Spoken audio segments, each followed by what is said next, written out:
Initiative, تو ہم نہیں کہہ سکتے اللہ تعالیٰ کی قدرت، اللہ کی مشیت۔ یہ یقین ہے کہ دنیا کے خاتمے سے پہلے نظام خلافت قائم ہوگا اور تمام دنیا میں ہوگا۔ ظاہر ہے کہیں پہلے کسی ایک جگہ سے ہوگا، جیسے حضور کے زمانے میں ہوا۔ اگر بیک وقت پوری دنیا میں ہو سکتا تو حضور کے دست مبارک سے ہوتا۔ اگر حضور کے دست مبارک سے بھی ایک ملک میں ہوا، جزیرہ نما عرب میں ہوا، پھر حضور کے امتی ہیں نا، ابو بکر ہے، عمر ہے، عثمان ہے، صحابہ کرام کی فوجیں نکلی ہیں، امتی ہیں، امتیوں کے ہاتھوں اس کی توسیع ہوئی۔ اب بھی یہی ہوگا، کسی ایک علاقے میں ہوگا۔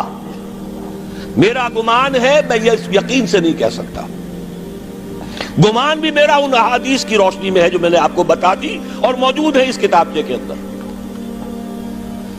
علامہ اقبال نے بھی انہی کے حوالے سے کئی کہا ہے، میر عرب کو آئی ٹھنڈی ہوا جہاں سے، میرا وطن وہی ہے، میرا وطن وہی ہے۔ اس علاقے سے کچھ ہونے والا ہے اور ہوگا انشاءاللہ۔ میری زندگی میں نہ ہو، آپ کی زندگی میں نہ ہو، کوئی پرواہ نہیں۔ حضرت حمزہ تو شہید ہو گئے غزوہ احد میں۔ 5 سال کے بعد حضور مکے میں داخل ہوئے ہیں فاتح کی حیثیت سے۔ حضرت حمزہ کی نگاہوں نے، ان آنکھوں نے تو نہیں دیکھا، عالم ارواح میں اللہ نے کیا مشاہدہ کرایا ہوگا انہیں، وہ تو ہمیں معلوم نہیں۔ بعض صحابہ شہید کر دیے گئے مکے ہی میں۔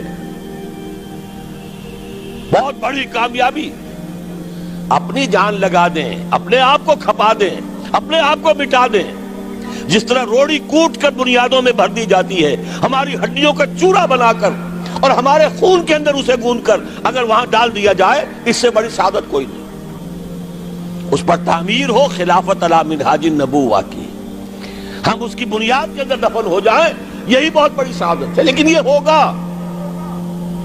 میں نے عرض کیا تھا کہ یقین ہے مجھے کہ ہوگا، اور ہر صاحب ایمان کو یقین ہونا چاہیے کہ ہوگا۔ باقی یہ کہ یہ آثار ہیں اور احادیث بھی ہیں، اور 400 برس کی تاریخ بھی بتاتی ہے کہ یہیں سے ہوگا۔ 1000 برس تک سارے مجددین امت عالم عرب میں پیدا ہوئے۔ 11ویں صدی کا مجدد اعظم شیخ احمد سرہندی کہاں دفن ہے؟ سرہند میں، ہندوستان میں۔ 12ویں صدی کا مجدد اعظم شاہ ولی اللہ دہلوی کہاں دفن ہے؟ دہلی میں۔ 13ویں صدی کا مجدد اعظم سید احمد بریلوی، ان کی تو قبر بھی معلوم نہیں، لیکن ان کا خون جذب ہوا دریائے کنہار میں، اور ان کے سینکڑوں ساتھیوں کی لاشیں اس بالا کوٹ کے مقام پر۔ 14ویں صدی کے مجدد اعظم شیخ الہند، لیکن ان کے ساتھ ساتھ اتنے اعظم رجال، علامہ اقبال جیسا مفکر، مولانا مودودی جیسا مصنف، مولانا الیاس جیسا مبلغ، کہیں اور ہمیں دکھا دیجئے آپ۔ میں کل کہیں عرض کر رہا تھا، دیکھیے پہلے جو ہے 1000 برس تک ہر خیر ہندوستان میں باہر سے آ رہا تھا۔ معین الدین اجمیری باہر سے آ رہے ہیں، شیخ علی حجویری باہر سے آ رہے ہیں، سندھ میں جتنے اولیاء دفن ہیں سب کے سب باہر سے، ایران سے چلے آ رہے ہیں۔ لیکن جیسے ہی 11ویں صدی شروع ہوئی، ریورس ہو گیا آرڈر۔ اب سلسلہ مجددیہ نقشبندیہ اب ہندوستان سے نکل کر پھیل رہا ہے۔ پورا افغانستان، پورا ترکستان، تمام یہ ترک ریاستیں جو آزاد ہوئی ہیں ابھی USSR کے خاتمے کے بعد، یہاں تک کہ سائپرس، جزیرہ قبرص، پورا ترکی جو اب بھی ہے موجودہ ترکی، سلسلہ مجددیہ نقشبندیہ کہاں سے چلا؟ ہندوستان سے پھیل گیا پورے عالم اسلام۔ مفکر، علماء دین اور تمام علوم دینی کا مجدد شاہ ولی اللہ دہلوی، خالص ترین جہاد فی سبیل اللہ دور صحابہ کے بعد جماعت مجاہدین جام شہادت نوش کیا، سینکڑوں ہمارے مجاہدین۔ پھر 14ویں صدی میں اقبال جیسا مفکر، مودودی جیسا، دوبارہ دوہرا رہا ہوں، مصنف، مولانا الیاس جیسا مبلغ، مجھے تو کہیں نظر نہیں آتا۔